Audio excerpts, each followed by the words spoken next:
गोजोननाय मोनदों नैबे गोदान बर'गाव गामिनि रायजो राजा बिथांमोना दिनै 10 बिघा सापर आइजुंखौ बिथांमोना आबाद मावनायाव आं बाहागो लाफैनो मोननानै बिथांमोनजों एसे दान्दिसे जि खोथिया रोगानाय बा खोथिया बाननाय बेफोर हाबाफारिखौ लादों। सरासनस्रायै जोंनि बर' न'खर हिसाबै बा आसामाव थाग्रा हिसाबै जों आबादनि गुबै हादोर हिसाबै जों आबाद मावनानै बांसिन सरासनस्रा सुबुङानो थांना थायो आरो बे लेखायैनो दिनै नैबे बर'गाव गामियावबो रायजोआ गासैबो न'खरनि गावबागाव न'खरनिखौ दा फोजोबखांनायनि उनाव दिनै बिथांमोना रायजोनि जिखिनि माइ बा आबाद बे आबादखौ बिथांमोना मावदों थारैनो बिथांमोनखौ साबायखर होदों। नाथाय बे बाथ्राया बेसो जाहैबाय जों बोसोरसे जानायनि थाखाय मास मोनथामल' खस्थ' खालामो। आं ओंखायनो रायजो राजा बिथांमोनखौ बुंनो लुगैदों माइ आबाद मावनायनि गेजेरावबो जों आथिखालनि बिगियानारि जिखिनि मुगाजों गोरोबनानै जिखिनि खामानि मावनाय बे मावनायखौ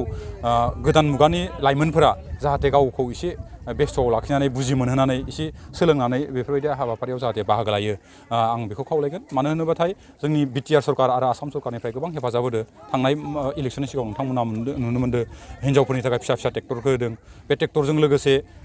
हाग्रा दानस्रांनाय माइआव मुलि होग्रा स्प्रे बे स्प्रे बायदिसिना आगजुफोरखौ जों होदो आरो मोनफ्रोमबो PCDC वाइसआव जों एबार मेसिनारि फार्मनि खालामनायनि थाखाय ट्रेक्टर होनायनि बाथ्राखौ लादो। थांनाय सिगांनि बोसोराव जों मोनफ्रोमबो ब्लक अफिसाव गंफा ट्रेक्टर होनायजों लोगोसे बायदिसिना आबादनि जिखिनि बेसादफोर मेसिनारि बेसादफोर बे बेसादफोरखौ जों होदोंमोन। आसा खालामो बेफोरबायदिनो सरकारनिफ्राय हेफाजाब मोननानै जोंनि बर' ओनसोलनि बा जोंनि BTC ओनसोलनि गोबां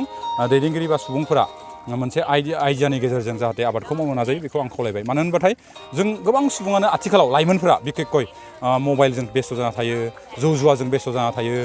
बाइकजों बेस्थ' जाना थायो। नाथाय बिथांमोना एसेबाबो साना जे बाइकनि थावखौ बोरै मोनो बा बे मोननो थाखाय न'खरफोरखौ एसेबाबो जाहाथे जों हेफाजाब होनो हायो। गायनाय बोथोराव फुनाय बोथोराव न'नि जिखिनि खामानिनि बोथोराव रायजोनि जिखिनि खामानिनि बोथोराव लाइमोनफोरा जुदि एसे बेस्थ' जानानै हेफाजाब होयोबा बिथांमोननि जिखिनि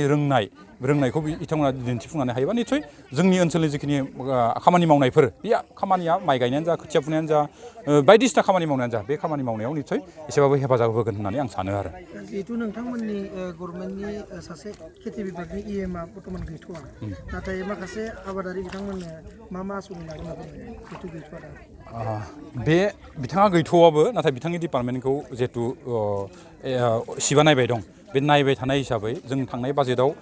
आबाद बिफानावबो माखासे माने आसनिखौ सोसननानै होदो आरो बे दैज्लां समाव इमारजेन्सियै गोबां जोलै फैनाय गोबां बायदिसिना आबादनि थाखाय गोनांथि मुलिफोर आगजुफोर बे बेसादफोरखौ गासैबो मानगोनां BTCनि चिफ प्रमद बर' बिथाङानो नायबाय थादो आरो बे लेखायै बिथाङा गैयाबाबो आबाद बिथिंनि जिखिनि मावनाय सरकारि भाबै मावनाय बा डिपार्टमेन्टनि मावनाय बे मावनाया जेबो उसुबिदा जायाखै आरो। जिहेतु दानि मानसिफोरा सिगां गोनोखो आयदानि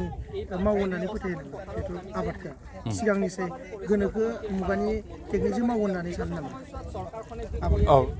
मावगोन होनना साननाय माने मावनांगौ आरो गोनोखोआरि मुगाजों मावोबाथाय जों मिथिनानै मोनो जे माइ आबाद मावनाय समाव जोंनि आगोल जों उन्दैयाव नुनो मोन जे माइजों लोगोसे दालि होफायोमोन नङा होमबा सबाय बायदिसिना होफायोमोन। नाथाय जोंनि ओनसोलाव आबादारि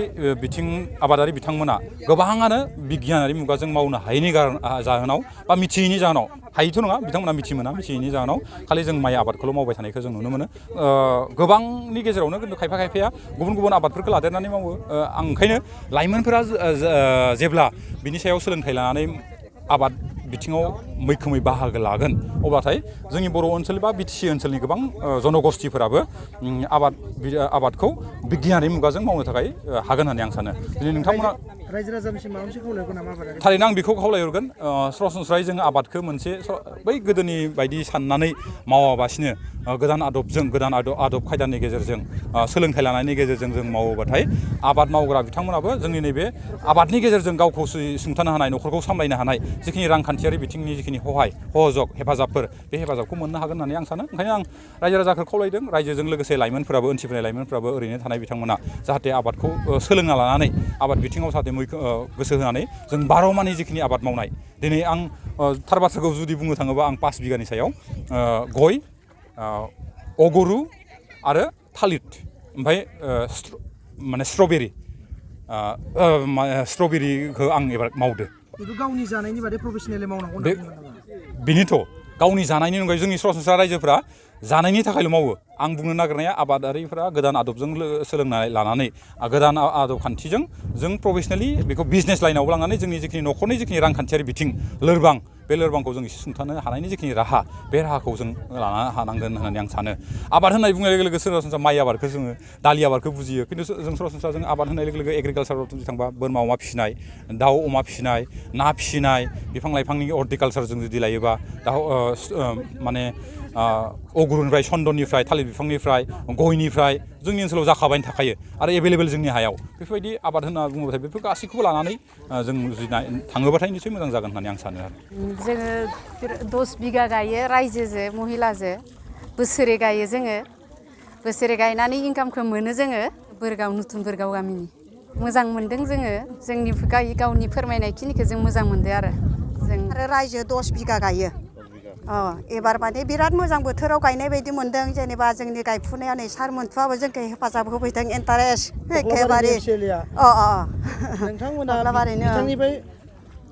आबादारि दुब्लियाव माबा मोनसे नांनायनि खोथाखौ फोरमायगोन नामा जोंनि खौरांनि गेजेरजों माबा मोनसे नांनाय माने अभाबा जायो बोसोरैबो जों मोनामोन मोननायालाय एबार आरो जिहेथु दैनि नांगौमोन इफोरबायदि माने